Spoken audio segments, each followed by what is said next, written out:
llegamos a diciembre, llegamos al último programa del 2018 de Boca Sucia.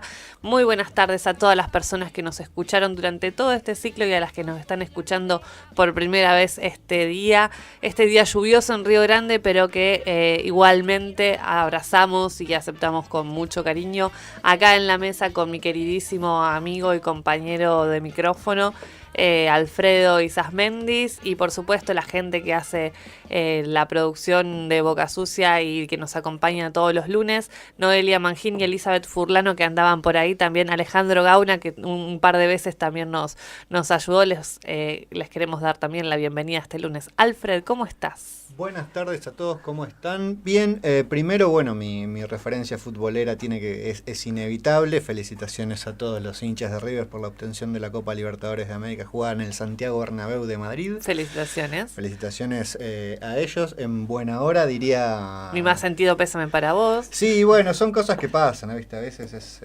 es deporte, es juego, así que bueno, mucho nervio. Pero bueno, bien, acá el último programa, muy lindo haber pasado todo este año con vos, con Noelia, con Alejandro también, con Elizabeth por supuesto, y bueno, bien haciendo las cosas acá, intentando explicar un poco, aprender al mismo tiempo y a partir de ahí seguir con todo esto, ¿no? Hablando de los géneros y las sexualidades todo el año sobre los medios, ¿fue una experiencia nueva para vos, digamos? ¿Algo que venías queriendo hacer o...? La temática de género no la había tratado muy en demasía en relación a los medios y a la construcción de la noticia, a la construcción del acontecimiento, a la construcción de cómo se ponen palabras en un medio de comunicación, todas las cuestiones relativas al género y demás. Siempre digo el mismo ejemplo. Antes eran crímenes pasionales, hoy son femicidios, ¿no? Hay una forma de poner en el lenguaje estas cuestiones que hace que quede visibilizado. Bueno, seguir pensándolo desde ese lado, seguir trabajándolo desde ese lado, creo que es un buen aporte, y sobre todo pensar qué tipo de recomendaciones se hacen a la hora de construir estos mensajes que van a circular. Siempre por eso hemos trabajado con la página de la Defensoría del Público y hemos traído algunas cuestiones como para desarmar, desandar y a partir de ahí ver qué sucede con estas representaciones que son las que después terminan construyendo una realidad social y a partir de ahí se forma todo lo que es la opinión pública. Ya nos contarás entonces en la columna del día de hoy, a ver qué te pasó esto durante el año, qué otras cosas sacamos. En lo personal, que te quiero agradecer por acompañarme este año. El año pasado estuve acompañada de Damián Martínez y Romina Toranzos, que hoy ya no están en la provincia. Bueno, también decirte que ha habido gente que me ha dicho que ha aprendido un montón de cosas con vos, así que, bueno, eso. Y también eso es un poco la intención que tiene estos Boca Sucias de este año y del año pasado. Y también, por supuesto, reivindicar los pedidos de justicia, la reivindicación de las calles, de los cantos, de los llantos, de las alegrías y las decepciones. Este año tuvimos un montón de cosas, un año que se vino con todo, donde miles de Bocas Sucias hablaron y dijeron palabras que la gente no quería escuchar, como aborto legal, justicia, claro, contra la justicia patriarcal, y bueno, todo eso me parece que pudimos dar cuenta en Boca Sucia y seguiremos dando cuenta en otros espacios. En lo personal, también agradecer a todas las personas que me acompañan en el día a día, mi familia por empezar, pero bueno, no vamos a seguir con los agradecimientos porque tenemos un programa, el último que hacer, y vamos a comenzarlo con 2 audios de 2 personas muy queridas en este programa. Ellas son Damián Martínez y Eva Cristina Mancilla, de quien no nos olvidamos y es parte de este Boca Sucia, claro, sí, 2018. Claro sí. Desde Buenos Aires les expreso mi alegría porque Boca Sucia haya llegado exitosamente a finalizar su segundo ciclo y por supuesto que los aliento a un nuevo y tercer ciclo para 2019.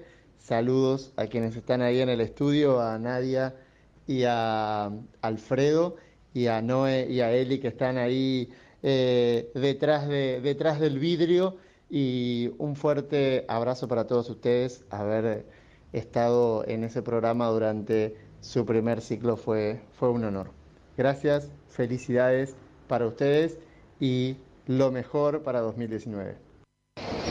Bueno, como ex Boca Sucia, la verdad es que es muy especial despedir este año, sabiendo que sigo con ustedes, pese a la distancia, desde acá de Ushuaia, de la capital de nuestra provincia. Felicitar a todo el equipo de la radio de la Universidad Nacional de Tierra del Fuego, felicitar en especial y mandarles un fuerte abrazo a Nadia y a Alfred, que hacen de todo por este programa, y la verdad es que es un programa que rompe estereotipos, que nos invita a reflexionar, que nos invita a poder empatizar con un otro u otra y poder cambiar un poco el mundo que nos toca. Así que felicitarlos, mandarles un fuerte abrazo y que los extraño mucho y que para siempre van a ser mis bocas sucias. Boca Sucia, palabras sin censura. Bueno, y ahí estaban los saludos de nuestras queridos amigos Damián Martínez y Eva Cristina Mancilla. Se les extraña un poco, ¿no? Acá eran voces bastante queridas en la radio y, bueno, personas queridas en la universidad. Que han aportado mucho en su paso por este lugar. Completamente, son bocas sucias. Me atrevería a corregir a Eva y decir, no es una ex boca sucia. Una vez que fuiste boca sucia, siempre lo serás.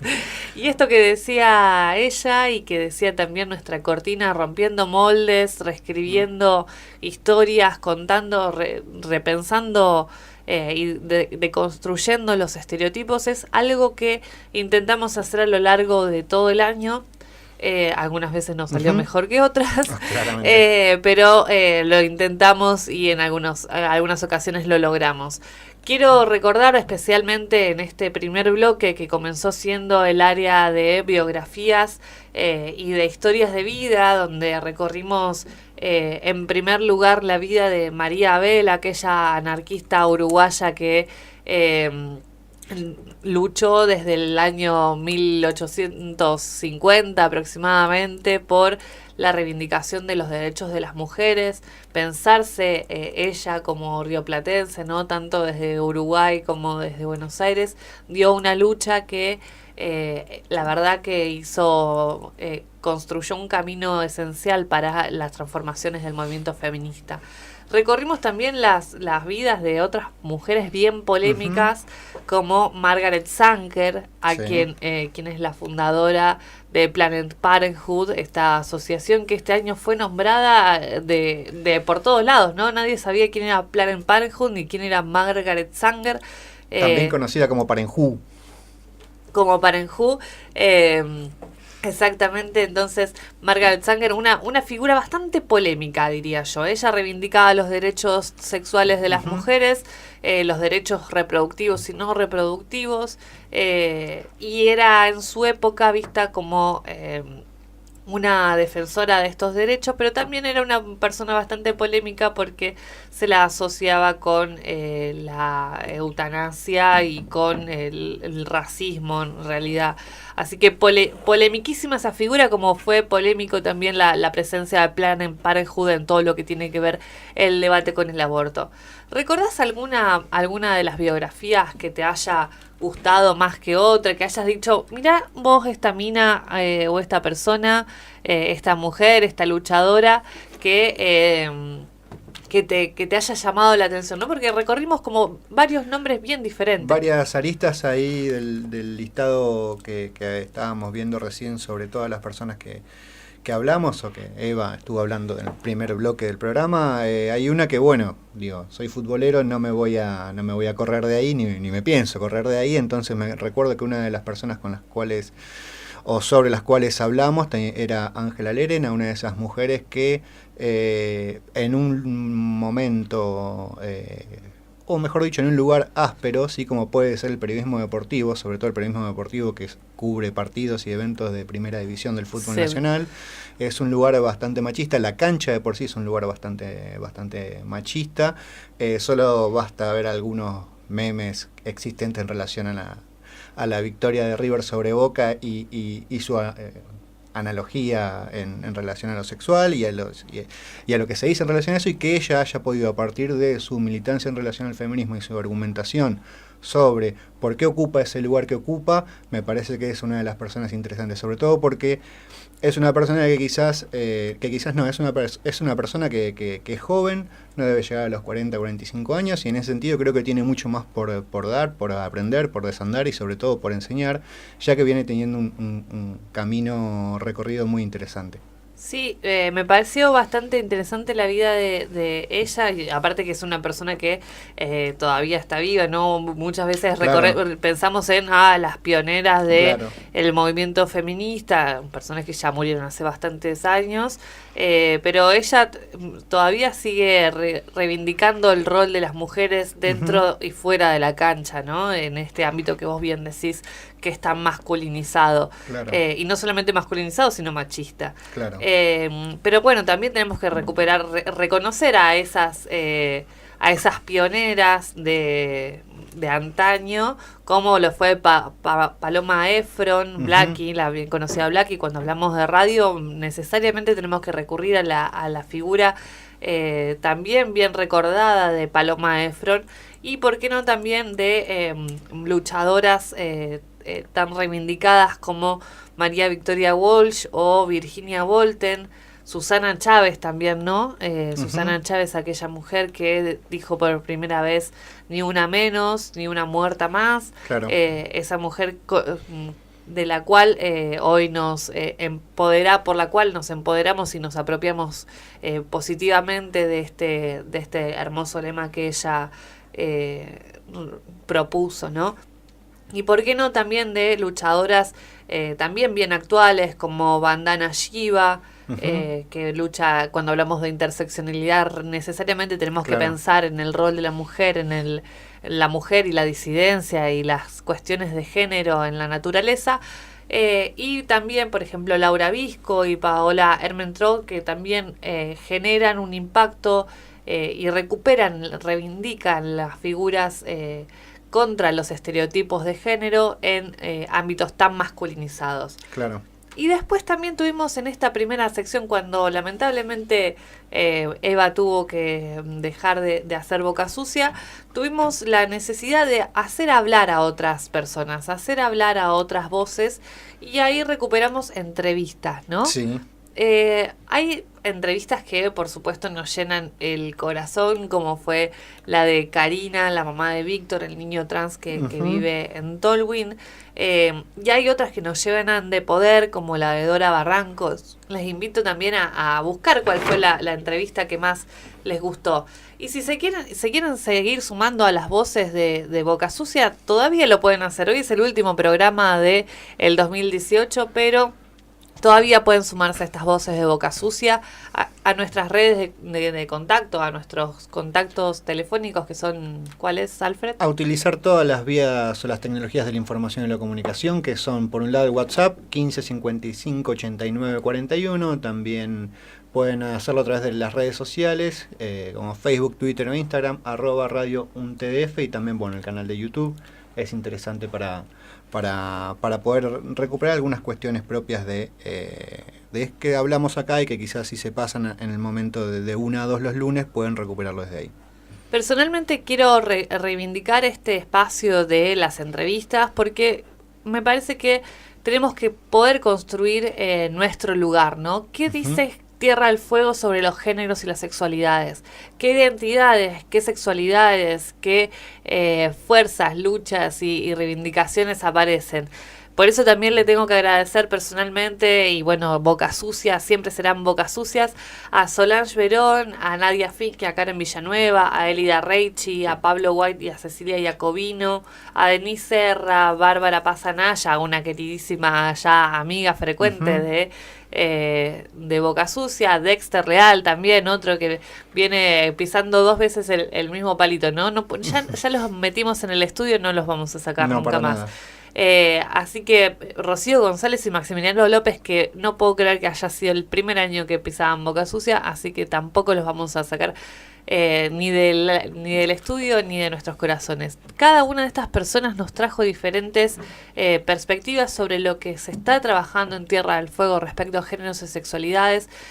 estamos pensando en una universidad, en una radio universitaria que se piensa en el territorio, y qué mejor forma de reivindicar el territorio que mostrando las diversidades de voces que existen y pudiendo acompañar las diferentes luchas que de alguna manera se están dando en este lugar, ¿no? Sí, sobre todo mostrando no solamente las diversidades que existen, sino en la posibilidad de aporte de cada una de esas diversidades, al hablar, por ejemplo, desde el arte, ¿sí? Al hablar, por ejemplo, desde la enseñanza, al hablar desde la experiencia personal, como el caso de la mamá de Víctor, que es una de las entrevistas que recuerdo también de una forma muy fuerte por lo que se contó, por lo que se vivió acá cuando ella contaba cómo había sido todo el proceso, porque no es un proceso simple, no es un proceso fácil, y que poder expresarlo, poder comunicarlo, poder contarlo de alguna forma también permita que otros puedan tener esa posibilidad de pensarse a sí mismos nuevamente, repensarse, pensar a los que están a un costado, a los que están alrededor, y bueno, generar esto, ¿no? Esta cotidianidad y este hábito que tienen que ver con pensarse a uno en relación a esto que tiene que ver con el género, las sexualidades y esta diversidad que parece que, si uno mira las elecciones brasileñas, parece que viene a ser aplastada, pero que de ninguna forma, entiendo yo, va a dejar que eso suceda, porque ha pasado mucho tiempo para que pueda visibilizarse. Bueno, ahora que sí las vemos, me parece que, y a todos también, me parece que es mejor que luchar y resistir, creo que esa es la palabra, resistir, para que sigan viéndose diversidades, más diversidades, respetándose también. Completamente, y una de las voces que me olvidaba, que me parece también un desafío bien importante, que nos vino a presentar, es Juan Manuel Vicente, que nos vino a traer la cuestión de las masculinidades, ¿no? Ahora, esto que decís vos, ahora que sí las vemos, ¿no? ¿Qué pasó en las cuestiones de los varones? ¿Qué pasó en los varones cis, masculinos, ¿no? Que ahora están pudiendo escuchar de alguna manera, no todos, digo, ¿no? ¿Cuánto nos queda por pensar y repensar las masculinidades? Así que a Juan también un gran cariño y muchas gracias, y de nuevo, por supuesto, la propuesta a seguir profundizando el repensar las masculinidades. Sí, hoy justo a la mañana estaba leyendo algo de Rita Segato que encontré por ahí, que decía que el feminismo también vino a liberar al hombre de esa impronta de la masculinidad que viene siendo histórica, ¿no? Claro. Y que liberarse de ese ser hombre como un estereotipo fijo también es parte de una liberación que el hombre tiene que tener en relación a lo que es la mujer, y que también va a aportar a la igualdad de género. Esto es un proceso, obviamente, que uno no puede pensarlo desde un lugar de interruptor, digo, no, estoy en un modo o estoy en otro, es un proceso en el cual se aprende, un proceso en el cual uno tiene que pensarse todo el tiempo, inclusive cuando a veces puede tener actitudes que puedan ser asociadas por ese lado. Entonces me parece que es interesante que se empiecen a involucrar estas cuestiones, a repensarse, a intentar ser mejores en ese sentido, porque me parece que la igualdad de género va a llegar muy más allá de lo que hagan las mujeres, cuando el hombre pueda tener una perspectiva mucho más igualitaria y pueda quitarse de esa masculinidad impuesta por ese mandato de masculinidad que hablábamos la semana pasada, ¿no? Entonces, les decimos a los varones que también se sumen a escuchar Boca Sucia, que se sumen a la deconstrucción, pero no todos los varones. Somos aquellas que alguna vez nos callamos la boca y ya no nos callamos más. Y en ese sentido, Boca Sucia es esto, ¿no? Tenemos que decir esas cosas que ya, que antes nos callamos, tenemos que alzar la voz, nuestra propia bajada del programa, no sé cómo se dice, bajada, copete, o bueno, segundas palabras, dice liberando palabras. Y las palabras que liberamos este año fueron como diversas, diría, ¿no? Y si alguien se puede poner a pensar en la forma en la que fuimos produciendo este programa, pariendo, me atrevería a decir, este programa, concibiendo en el caso de La Semilla, podemos decir que se estaba pensando como desde el inicio de la vida de una persona, ¿no? Desde un primer momento dijimos que se nace persona, pero se construye mujer y se construye varón, ¿no? Claro. Se construyen géneros en las personas. Y a partir de esto, un repaso por los temas de Boca Sucia nos permite como un repaso por nuestras propias vidas, porque el género y la sexualidad es este proceso que vivimos a lo largo de todas las vidas y que acá nos permitimos conocerlo como de diferentes aspectos. Claro. por ejemplo, en el arte, en la literatura, en la radio, ¿no? En esta figura de Blackie, en el cine, en el teatro, con la hermosa presentación de Género se trata, ¿no? Poder trabajar con el arte en repensar nuestra sexualidad y nuestro género es bien importante, porque es una de las formas en las que se produce este compartir, este construir el género. Y alguien que se encarga bien de esto y que me atrevo a traer en este programa porque tuve la hermosa oportunidad de conocerla, hay muchas personas acá que la conocieron, yo me encontré con ella hace un par de semanas en Buenos Aires cuando estuvimos en Claxo, y alguien que nos cuenta un poco de esto a través justamente de los cuentos es Nadia Fink. Ella de alguna manera, y me atrevo a traerla en este momento porque si estamos pensando el arte, la cultura y justamente esta instancia inicial de nuestra vida, podemos hablar de qué significan los cuentos, qué significa la literatura infantil en la construcción de mujeres fuertes, mujeres luchadoras y de varones acompañantes, varones también luchadores, pero con una construcción del género diferente a estos machirulos que escuchábamos recién, ¿no? Entonces, vamos a escuchar a ver qué nos cuenta Nadia Fink respecto a Chirimbote y a los desafíos que tiene la vida y la degeneración de nosotros mismos. Bueno, Chirimbote surgió en abril de 2015 con la primera antiprincesa que fue Frida Kahlo. Nos juntamos Pitu Sá, que es el dibujante, Martín Ascurra, que es el diseñador, y yo, a pensar un libro que diera cuenta de las historias de mujeres, pero con perspectiva de infancia, digamos, y la perspectiva de género ya puesta en cómo contábamos las historias, en cómo leíamos las biografías de mujeres que muchas veces son bastante crueles y bastante basadas en el tipo que tienen al lado, digamos. Y me parece que sobre todo incorporar y borrar los géneros binarios es un desafío para adultos y adultas, pero sobre todo para las niñeces. Y las infancias libres tienen que ver con eso y también tienen que ver con los derechos, tienen que ver con la educación, con la pobreza, digamos, con la no pobreza, digamos. Creemos que nuestra perspectiva no es solo elitista en el sentido de, bueno, aceptemos las infancias libres solamente porque pensamos en que quieran ser lo que quieran ser, sino que también coman, se eduquen, tengan una buena salud. Creo que la infancia libre tiene que ver con un montón de derechos que todavía no están del todo garantizados. Entonces, ese es el gran desafío.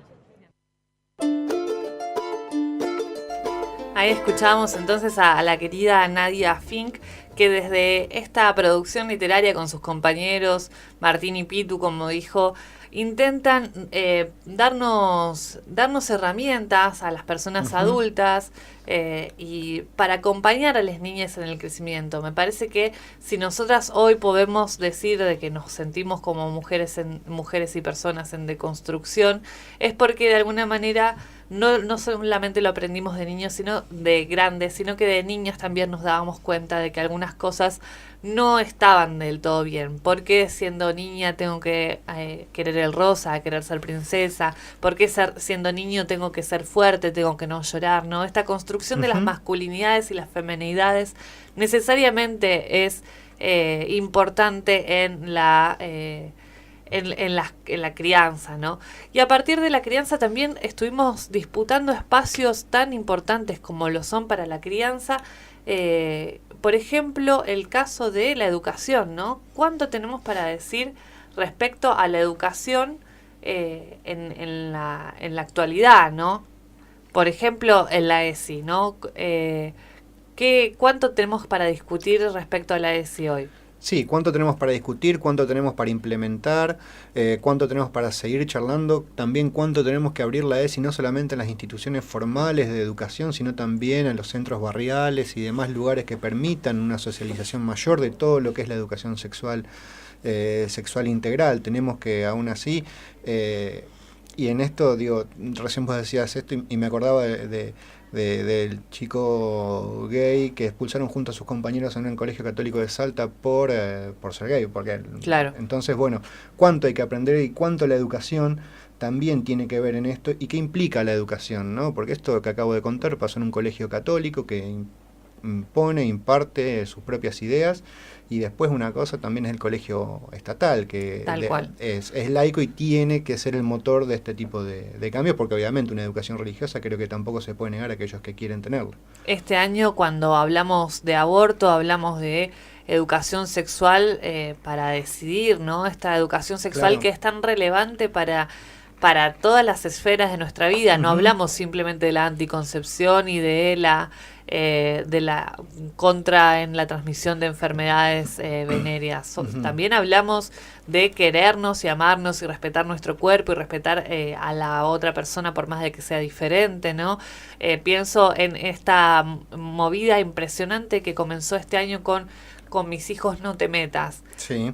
Muy, muy imbrincada en la lucha contra la impartición de educación sexual integral en los colegios, sí, y con fundamentos que van desde lo irónico a lo nefasto, ¿no? Esto de decir de que la ESI enseña a las niñas a tocarse, que enseña cosas que en la educación no deberían estar, ¿no?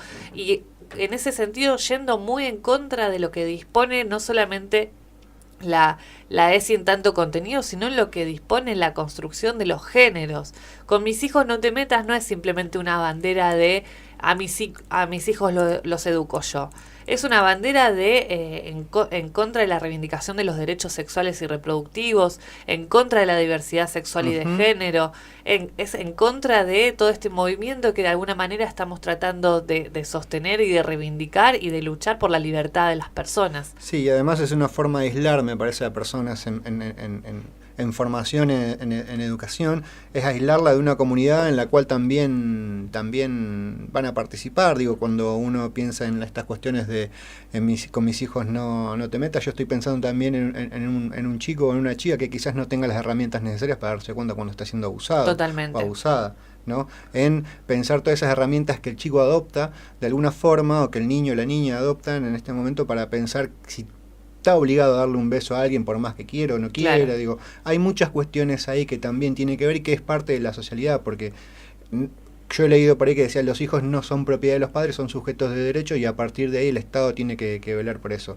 Y no dejo de alguna forma de ligarlo, digo con cuidado esto, ¿no? Pero no dejo de alguna forma de ligarlo con ese movimiento antivacunas.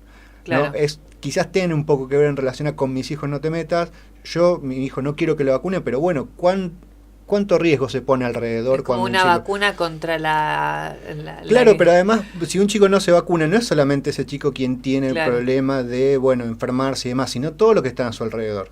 Es una vacuna contra la ignorancia, contra la discriminación, la ESI, me parece, ¿no? Sí, yo de alguna manera nos permite eso. Y algo bien importante que me parece que decías al principio, tiene que ver con los espacios en los cuales es necesario hablar de educación sexual integral. Convengamos de que los ámbitos educativos no son simplemente esas instituciones cerradas donde vas un par de horas y estás aprendiendo contenido, sino que todos los ámbitos que transitamos son espacios de educación, y eso también lo tenemos que reivindicar.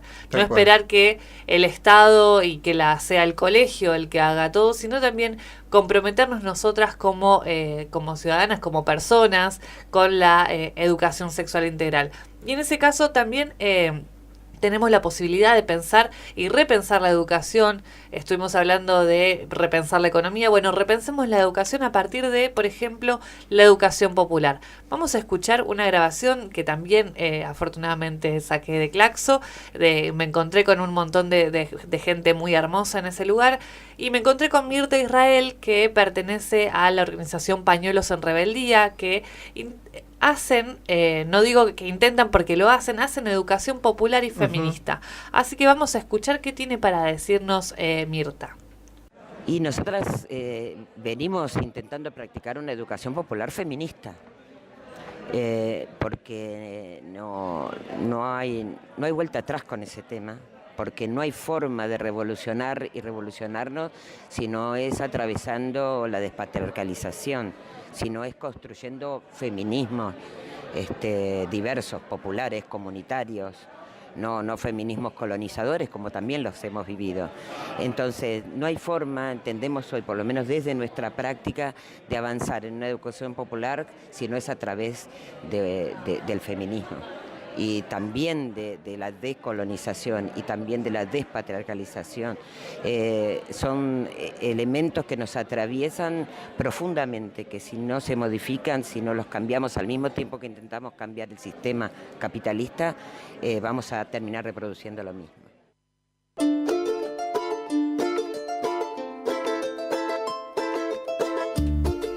Bueno, entonces, hermoso lo que nos dice Mirta, ¿no? No solamente pensar en la despatriarcalización, sino también en la decolonialidad. Y en este sentido también estuvimos recorriendo a lo largo de los programas de Boca Sucia lo que implica no sé si el feminismo interseccional, pero sí reconocernos como las múltiples vulnerabilidades que existen en el mundo. Y la decolonialidad, de alguna manera, permite repensar cuál es nuestro lugar como latinoamericanas, cuál es nuestro lugar como mujeres de clase, o como mujeres o como disidencia, o como personas de clases marginales, ¿no? Y en este sentido me parece bien importante también hablar de lo que estuvimos trabajando en el programa contra la xenofobia y contra el racismo, y recuperar palabras como de mujeres bien importantes de nuestra vida, como Rosa Parks, como Marieli, ¿no? Estuvimos hablando también de Mariel, quien fue asesinada este año en plena calle, una mujer negra, lesbiana y militante por los derechos de las poblaciones afro en Brasil. Y por eso me parece bien oportuno traer este mensaje que nos deja Kalila das Mercies, que es también una periodista y profesora universitaria, es estudiante de la Universidad de Brasilia también. Ella nos habla de qué significa la lucha contra el racismo y la lucha contra el patriarcado. A mulher não é ser único, né? A gente tem que pensar sempre a mulher de forma racializada, pensar na pluralidade, na diversidade de mulheres no mundo. Eu diria para elas não desistirem, né? Eu acho que nossa luta é todos os dias, né? E que nós não nos calemos, né? Diante das adversidades, diante das provocações, diante dos desafios do dia a dia. A gente vive uma sociedade racista, mas a gente precisa cada vez mais falar sobre racismo, né? Pensar numa corresponsabilidade, porque o racismo não foi o negro que inventou. Ahí escuchábamos a Kalila que decía, no nos callemos. Claro. No nos callemos, no dejemos de hablar de estas cosas. El racismo no fue el negro quien lo inventó. Tenemos que hablar de racismo. Tenemos que nombrarlo para poder destruirlo, deconstruirlo y repensarnos nosotras mismas como personas. La mujer no es la mujer blanca simplemente. La mujer está atravesada y las disidencias están atravesadas por un montón de otras características que nos aumentan o disminuyen nuestro nivel de vulnerabilidad y de expulsión en este sistema del mundo heteropatriarcal, cis, normativo, ¿no? Claro, si le ponemos todas las calificaciones con las cuales estamos, cis, normativo, capitalista, xenófobo, blanco, occidental, ¿no? Tenemos un montón de características frente a las cuales tenemos que dar cuenta en este momento, ¿no? No nos callemos, nos decía Kalila, a quien por supuesto le agradezco, no sé si se entendió bien su portugués, pero nos hablaba justamente de la importancia de poner en pie, poner en evidencia cuáles son nuestras particularidades y cómo hacerle frente a este capitalismo, a este machismo, ¿no? De alguna manera también tenemos que repensar, y como lo hemos hecho, las formas en las que vivimos son las formas en las que deconstruimos también, ¿no? Las formas en las que resistimos. Resistir no es simplemente pararse frente a otro y decirle no me gusta lo que haces, sino también es construir.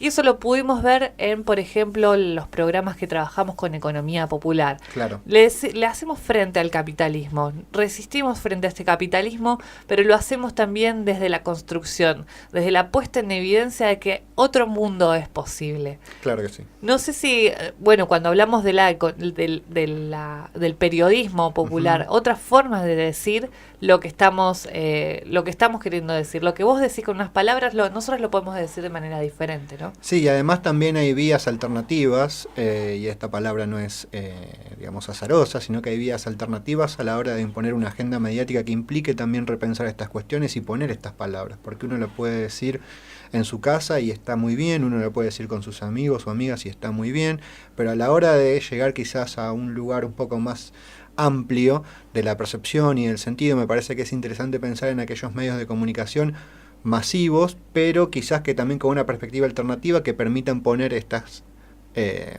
situaciones un poco más no en exposición, pero sí que permitan aprender y a partir de ahí que permitan que todo el mundo pueda entender de qué la va, ¿no? Y cómo estas cuestiones de los medios alternativos de alguna forma permiten que esta agenda sea modificada de a poco.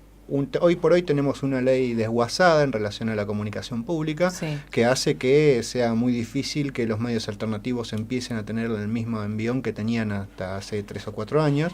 Pero bueno, en principio siguen vigentes, no están modificadas, todavía tienen su espectro reservado hasta donde tengo entendido, y es por ahí también desde donde nosotros en Boca Sucia, en alguna de las columnas que hemos hecho en relación a la comunicación y los medios, también intentamos hablar, ¿no?, el género y los medios alternativos o populares.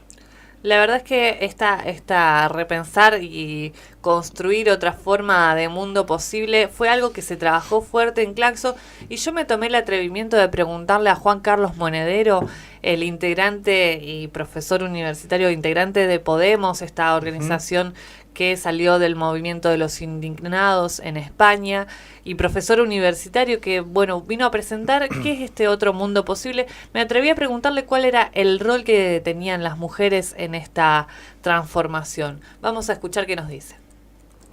El modelo liberal se hizo sobre las mujeres, el modelo keynesiano se hizo sobre las mujeres, el modelo neoliberal se ha hecho sobre las mujeres. Y creo que su respuesta construye un sujeto novedoso, inédito, que creo que está lleno de potencialidades, precisamente por su fuerza, son la mitad de la humanidad, y también por su condición inédita, puede darle la vuelta a todo.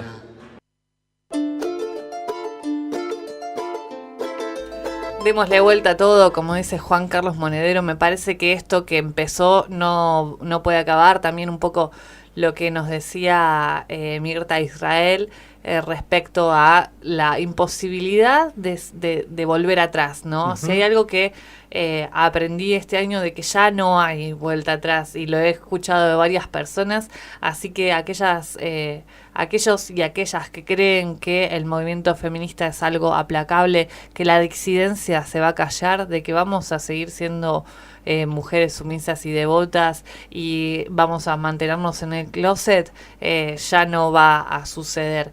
Y en ese sentido me parece importante reivindicar lo que estuvimos trabajando con las revoluciones. ¿Qué implican estos movimientos feministas? Claro. ¿Qué implica la sororidad? ¿Qué características tiene estas cuestiones que hoy llamamos de movimiento, que llamamos contra establishment, ¿no? Contra todas estas características que nombrábamos anteriormente? Y alguien que sabe de revoluciones, o que por lo menos pudo mostrarnos una revolución o participó de una revolución, que ojo, la tomo con pinzas, muchas pinzas, porque acá se pone polémico. Yo lo traigo porque me pareció que estaba bueno, y que está bueno interpelar también en la cara de los lugares donde de alguna manera se reproduce el patriarcado. Hay que molestar, me parece, ¿no? O sea, a quien menos se espera la pregunta de, bueno, ¿y vos qué opinás de la homosexualidad? ¿Y vos qué opinás de la identidad de género? ¿Qué pensás de la liberación de la mujer, la liberación sexual, política, económica de las mujeres? Hay que decirlo. Donde moleste hay que estar. y me pareció bastante interesante hablar y la verdad que me sorprendió, hablar del rol de las mujeres en la Revolución Cubana. Tuve también la oportunidad de entrevistarme con uno de los denominados héroes cubanos. Él es Roberto Laviño, a quien le pregunté sobre el rol de la mujer y vamos a ver qué nos dice. Quería saber qué lugar cree que ocupan las mujeres en estas revoluciones. El lugar número 1. El lugar número 1. Sin la mujer nosotros no somos nadie. Hoy en día el Parlamento nuestro está conformado por prácticamente 54% femenino. Estamos muy orgullosos que muchas mujeres nuestras jóvenes de 40, 45 son líderes a nivel no solamente empresarial, a nivel académico, a nivel de nuestro sistema judicial, y confiamos plenamente en las decisiones de la mujer. Las mujeres son muy sabias para tomar decisiones y tienen mucho valor a veces, mucho más valor a veces que los propios hombres tenemos para tomar decisiones duras. En el gobierno y en cualquier posición de liderazgo a veces hay que tomar decisiones duras y ellas las saben tomar. Sorprendente, ¿no? Uh-huh. Es polémico. Es polémico pensar a las mujeres en esta revolución donde muchas veces no se las ha visto y bueno, sabemos que algunos regímenes son duros contra la disidencia. Uh-huh. Tampoco hay una historia construida en relación al valor o a la mujer en la revolución cubana. Siempre hemos visto a Fidel, al Che, a Camilo Cienfuegos y no han habido una construcción histórica que permita pensar también desde ahí. Sí, exactamente, y por lo menos no en la cotidianeidad. Uh-huh. Claro. Estoy sospecho de que hay algo construido, pero no en la generalidad. Uh-huh. no reconocemos el valor que han tenido y que siguen teniendo las mujeres en las revoluciones políticas. Sí reconocemos las revoluciones, mejor no diría revoluciones, diría transformaciones, uh-huh. Reformas que tienen las mujeres en el ámbito democrático, político actual, ¿no? En la democracia formal, y en este caso hablamos con Elida Reichi, que nos comentó de la situación nefasta que han vivido en la ciudad de Ushuaia con respecto a la presentación de las leyes de paridad. Esto se reproduce a lo largo y últimamente a lo largo de todo el país y a lo largo de, diría, toda la región, ¿no? Uh-huh. Estamos siendo cada vez más despreciadas de alguna manera frente a la imposición o a la transformación de las leyes de cupo y las leyes de paridad. Todavía uh-huh. Después ya de más de 70 años cerca de 70 años de la sanción del voto femenino. Estoy haciendo malas cuentas, bueno, hagan las cuentas ustedes, ¿no? Pero bueno, desde ya hace bastante más tiempo de que se sancionó el voto femenino y aún todavía no existe la paridad como si lo existe en Cuba, ¿no? Claro. No solamente en el acceso, sino en la distribución de las bancas. Así que esa es quizás una de las reflexiones últimas que vamos a hacer sobre estas bocas sucias. De vuelta les decimos que nos cuenten a ustedes qué es lo que les quedó, gracias por la S, respecto a estos programas, 26 programas que hemos hecho ya de Boca Sucia. Y no sin antes decir que viene la parte de los medios y a ver qué nos dejaron los medios y los géneros en este año. Volvemos entonces en este último bloque de Boca Sucia 2018. Ya se me empieza a cortar la garganta. No lo quiero decir, no me quiero despedir de Boca Sucia. Me van a tener acá todo el verano sola haciendo Boca Sucia. No, mentira. Pero bueno, los vamos a dejar descansar como oyentes. Exactamente. Vamos a escuchar entonces esta hermosa sección que es de género, comunicación, medios, construcción de sentidos. Me encanta eso que fue construcción de sentidos. Todo eso. Bueno, a lo largo de todo este año, desde el primer programa, siempre intentamos desde Boca Sucia intentar alumbrar de alguna forma algunos procesos mediante los cuales se construye un sentido desde los medios de comunicación. Cuando hablo de se construye un sentido, si quieren verlo de esta manera, pueden pensarlo así. Se construye una opinión en particular. Uno cuando construye una opinión en particular, en parte está mediado por su propia subjetividad, ¿no? Su forma de ser y también por la información que le llega, no solamente de los medios, sino también por parte de aquellas personas con las que socializa todo el tiempo, ¿no? Hace 50, 60 años uno estaba más en el club, por ahí en el barrio, o por ahí en las mesas de café, ¿sí? En la misma casa, en la iglesia si se quiere, pero a medida que se han desarrollado las tecnologías de la información y la comunicación, los medios básicamente han tenido un lugar preponderante en esta construcción, al menos en parte, de lo que es las representaciones o el sentido, ¿no? Nosotros siempre en esta columna intentamos comentar esta cuestión de la comunicación como algo más que medios, pero los medios también como una fuerte impronta que tiene la comunicación. O sea, cuando se construye este sentido, claramente también se construye hablando cara a cara, y ahí no hay ningún medio masivo de comunicación, entendidos estos como la tele, la radio, de alguna forma si se quiere internet también.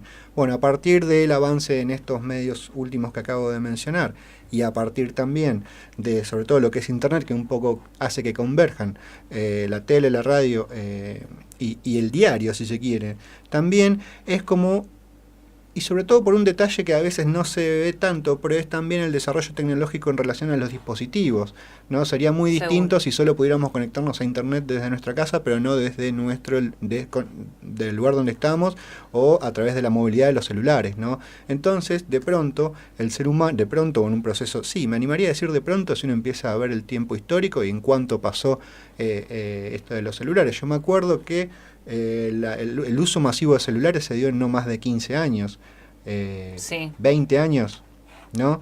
Entonces, en ese sentido, y si uno lo compara con tiempos históricos, es posible pensar que este cambio ha sido abrupto. De pronto estamos todos con la posibilidad de acceder a cualquier tipo de información que recorra por la web, en la medida que uno tenga acceso, pago obviamente, a internet a través de datos y demás, o bueno, en algún café o con su computadora.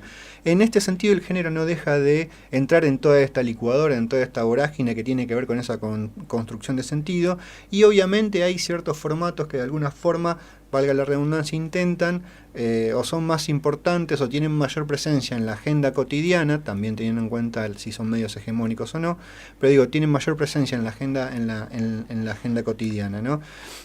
Bastante más. Esto que decías vos al principio de la construcción de pasamos de crimen pasional a femicidio. Claro. Hoy tenemos que lamentar otro femicidio más.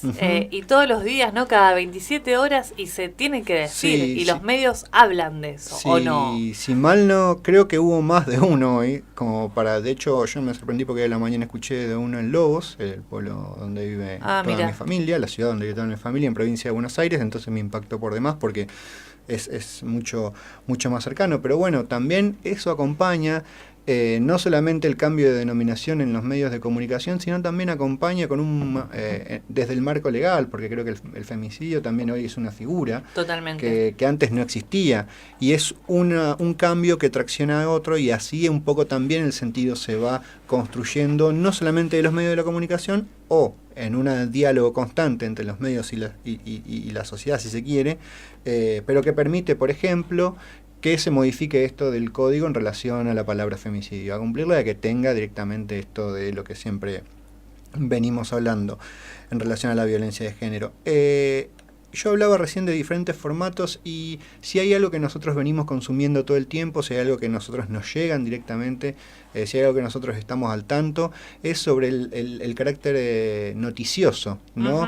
Constantemente nosotros usamos las noticias para andar nuestra cotidianidad, y en este sentido es como que en ese lugar, ¿sí? En ese lugar es donde aparece más fuertemente la construcción de sentido, pero también aparece fuertemente en algunos programas de ficción, sobre todo en los programas de ficción como en el prime time. El prime time es televisión abierta entre las 20 y las 22 horas, 23 horas, que es donde el mercado considera que ese es el lugar en donde hay más gente viendo televisión.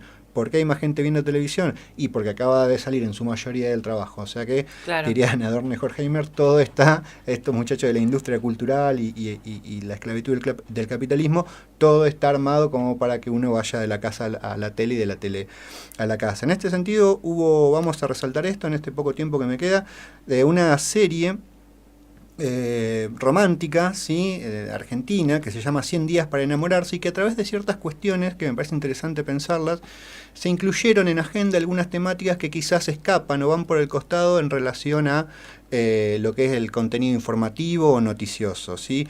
Uno de estos puede ser, por ejemplo, cuando Nancy Dupláa, que es una de las protagonistas de la serie, apareció en pleno debate por el aborto, apareció en uno de esos capítulos con el pañuelo verde atado en la muñeca. No, me parece que esto, lejos de ser algo azaroso y demás, me parece que es una intencionalidad clara por parte, en principio entiendo que de la actriz, después también de la productora y el resto de los actores, como para imponer un sentido, porque no es un pañuelo más, es un pañuelo que implica toda una cuestión de derechos y es un pañuelo que está incluido en la agenda mediática en un momento de definición política. Totalmente. Y si se quiere legislativa. Entonces ahí es donde también aparecen estas cuestiones sobre lo que es la construcción de sentido, en estos lugares también, no solamente cuando un medio hegemónico nos da una noticia tergiversada o una mitad de la noticia y la otra no en esos momentos, sino también en estos son lugares donde ha habido estas imposiciones de agenda.